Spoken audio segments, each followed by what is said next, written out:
السلام علیکم۔ باب نمبر 4، صفحہ نمبر 34 اور اس کی ہیڈ لائن ہے ہجرت افغانستان سے ہندوستان۔ پھر وہ دن بھی آ گیا جب مجھے جاں گزین صدمہ اٹھانا پڑا۔ بزرگ رہنما، قیمتی شخص اس دار فانی کو چھوڑ کر اللہ کے پاس چلے گئے۔ آہ نور محمد ترکمن، تم میرے لیے کیا تھے؟ میرا تو باپ تھا جس کو میں نے چھوڑ دیا، مگر اب جس کو میں نے روحانی باپ بنایا اس نے مجھ کو چھوڑ دیا۔ یہ میرا غم تو تھا ہی، دنیا کے لیے بھی غم کی بات تھی۔ اس قدر سخی نیک شخص دنیا کا بھی نقصان ہو گیا۔ اس کے مرنے سے سینکڑوں لوگ یتیم ہو گئے، لوگ دھاڑے مار مار کر رو رہے تھے۔ آسمان سے بھی تو آنسوؤں کی شکل میں اس روز بوندیں گر رہی تھیں، تو میں تنہا تھا، تنہا ہی رہ گیا۔ میرے افغانستان سے ہجرت کرنے کا سبب بھی یہ بنا، جس طرف جاتا میرے استاد کی یاد مجھے آ جاتی۔ ہر رستہ، ہر گلی، ہر مسجد مجھے یہاں کابل میں رلانے لگی۔ میں باپ کو چھوڑنے کے بعد یتیم نہیں ہوا، اب یتیم ہو گیا، اور میں نے مصمم ارادہ کر لیا کہ کابل کو چھوڑ دوں گا۔ یہاں اب میرے لیے غم ہی غم ہے، کیونکہ ہر رستہ میرے استاد ترکمن کا رستہ تھا۔ کابل مجھے کاٹنے لگا، ہر رات کا خواب استاد کا خواب ہوتا تھا۔ ایک رات کو سویا، اچانک میرے رہبر، میرے استاد نور محمد ترکمن خواب میں آ گئے۔ انہوں نے مجھے ہاتھ پکڑ کر اٹھایا، میں نے جھٹ ہاتھوں کو چوم لیا، رونے لگا۔ آپ بس یہی کہتا جا رہا تھا۔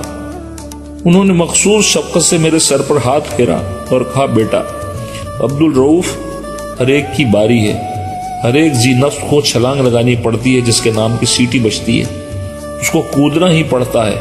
میرے نام کی سیٹی بجی تو کودنا پڑا، ابھی تمہاری سیٹی بجنے میں ٹائم ہے۔ وقت آ گیا تو کوئی نہ رہا ہے نہ رہے گا، بس نام رہے گا اللہ کا باقی۔ تم ہندوستان کے شہر کلکتہ چلے جاؤ، ہاں سخاوت کا رستہ مت چھوڑنا، سخی کا بیڑا پار ہے۔ پھر میں اٹھ گیا، دل کو تسلی ہوئی، ایسا لگا کہ دل بہت مضبوط ہو گیا ہے۔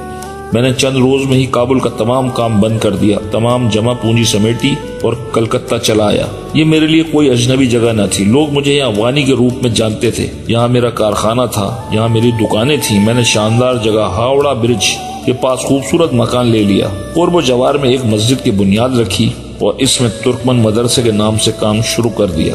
کلکتہ کی آب و ہوا گرم ہے، جبکہ میں ٹھنڈے شہر کابل سے آیا تھا۔ یہاں کا کھانا دال چاول ہے، لوگ کمزور ہیں، ہندو مسلمان سب بنگالی ہیں۔ یہاں پر لوگ بہت نرم ہیں، جھگڑے فساد سے دور رہتے ہیں۔ یہاں کے پھل بھی مختلف ہیں، کٹہل پر جان دیتے ہیں۔ آم، امرود، کیلا، پپیتا اور وہ تمام پھل جو افغانستان میں نہیں ہوتے ہیں یہاں ہیں۔ مزے کی بات یہ کہ خشک میوہ جو کہ افغانستان سے آتا ہے، یہاں بیچنے والے میوہ نہیں کھاتے بلکہ بیچتے ہیں۔ ان کو شاید کھانے میں مزہ نہ آتا ہو۔ خشک میوے میں مونگ پھلی اور کاجو کی بہتات ہے جو کہ کابل میں ناپید ہے۔ مونگ پھلی کو یہاں کے مقامی لوگ پشاوری بادام کہتے ہیں، اور مونگ پھلی کو بھی نمک لگا کر کھاتے ہیں۔ صبح، دوپہر، رات تینوں وقت کا کھانا چاول ہے، اور چاول بھی عمدہ نہیں بلکہ ہلکی نسل کا چاول، موٹے والا کھاتے۔ ہندوستان کے لوگوں کا محاورہ شریف کی گالی ہنس کے ٹالی ہے، جس نے یہاں مغلوں کو دلیر کیا۔ مغلوں نے ان پر 600 برس کی حکومت کی۔ پٹھانوں کے سر پر پگڑ انہیں ہندوستانیوں کی جان نکال دیتا ہے۔ غرض کہ میں نے کلکتہ میں خوب کاروبار کیا، یوں کہیں بادشاہی کی، خوب کمایا، خوب اڑایا، غریبوں پر دل کھول کر خرچ کیا۔ میں خدا ترس تھا، اور مجھے صحبت بھی نیک ولی صفت شخص نور محمد ترکمن کی ملی ہوئی تھی۔ اللہ نے دل کے ساتھ میرا ہاتھ بھی کھلا رکھا تھا۔ سخی کا بیڑا پار ہے، سخی جس جگہ بھی رہے گا اللہ اس کو بادشاہ بنا کر رکھتے ہیں۔ کرو مہربانی تم اہل زمین پر، خدا مہربان ہوگا عرش بری پر۔ سچ ہے، یہ حق ہے۔ عرش بری کا نمبر تو بعد میں آتا ہے، اس سے پہلے ہی زمین پر فرشتے سخی پر مہربان ہو جاتے ہیں۔ سخی شخص بغیر حکومت کے بادشاہ ہوتا ہے۔ کلکتہ شہر میں دوست احباب میرے بہت ہو گئے تھے۔ ہر وقت میرے ڈیرے پر لوگوں کا تانتا بندھا ہوا ہوتا تھا۔ ہر وقت کالی سیاہ چائے اور نقل بادام پر شکر چپکی ہوئی چل رہی ہوتی تھی۔ کھانے کے ٹائم پر کھانا۔ اللہ نے پردیس میں بادشاہ بنا دیا تھا۔ میرے دوستوں میں کراچی کے سابق میئر کراچی عبدالستار افغانی بھی تھے، دوسرے عبدالرسول خان جو کراچی آ کر پولیس میں انسپیکٹر ہو گئے تھے۔ ان کے بچے بعد میں نامی گرامی بدنام نوجوان تھے، مناف پریڈی، خالد پریڈی، وہ سب قتل ہو گئے۔ عبدالرسول خان صاحب دراصل افغانستان کے پٹھان تھے، ان کے آباء و اجداد ہندوستان میں مقیم ہو گئے تھے۔ بوجہ عبدالرسول ہندوستان میں رامپور میں پیدا ہوئے۔ جیدار آدمی تھے، میری ان لوگوں کے ساتھ روز ہی بیٹھک رہتی تھی۔ یہ شاید 1945 کا یا اس سے پہلے کا ذکر ہے کہ میں اور عبدالستار افغانی اور عبدالرسول ایک دو اور دوستوں کے ساتھ پانی کے جہاز پر بیٹھ کر کلکتہ سے کراچی ہوا بندر گھومنے آئے۔ ان دونوں ہوا بندر جو کہ اب کلفٹن کہلاتا ہے، اس کی خوبصورتی کی بہت دھوم تھی۔ ہوا بندر جیسا ساحل پورے ہندوستان میں نہ تھا۔ انگریز بریٹ ایس کلفٹن جو کہ انگریز دور میں کمشنر تھا، اس نے ہوا بندر کو بہت خوبصورتی سے مزین کیا تھا۔ لوگ پورے ہندوستان سے کلفٹن دیکھنے آتے تھے۔ کراچی کی راتیں بہت مشہور تھی۔ دن میں خواہ کتنی گرمی ہو، رات کو ہوائیں ٹھنڈی یخ کراچی کی سوغات تھی۔ میں بھی گھومنے پھرنے کا بہت شوقین تھا اور کاروباری بچپنے سے تھا۔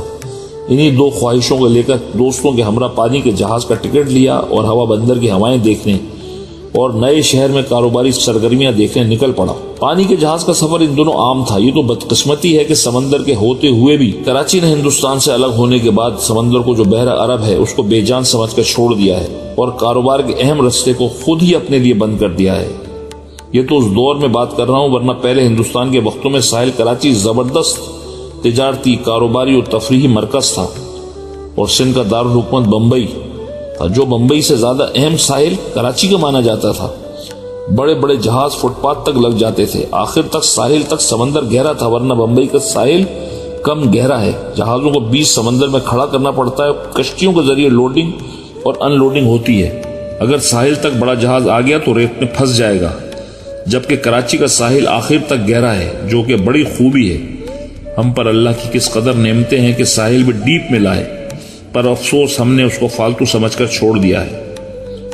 ہم لوگ شاید 10 دن کے سمندری سفر کے بعد کراچی پہنچ گئے۔ ٹھنڈی ٹھنڈی خوشگوار ہواؤں کے استقبال نے ہم کو بتا ہی دیا کہ کراچی آ گیا ہے۔ واہ کیا ہوا تھی کراچی کی۔ کراچی میں ان دنوں میمنوں، بوریوں، سندھی، بلوچوں پر مشتمل شہر تھا۔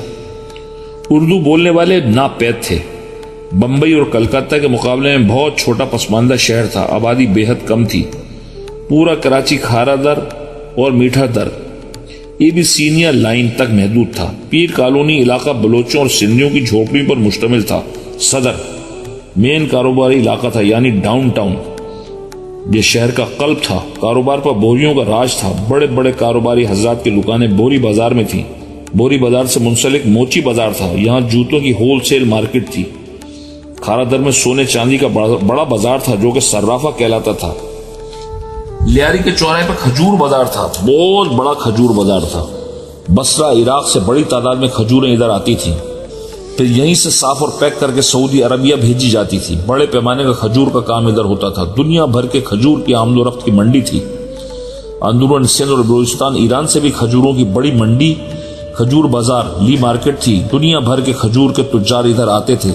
توجہ بہت چہل پہل کا علاقہ تھا۔ سرائے خانے، مسافر خانے، ہوٹل، رہائشی اور کھانے پینے کا سبھی انتظام بھی اسی علاقے میں تھا۔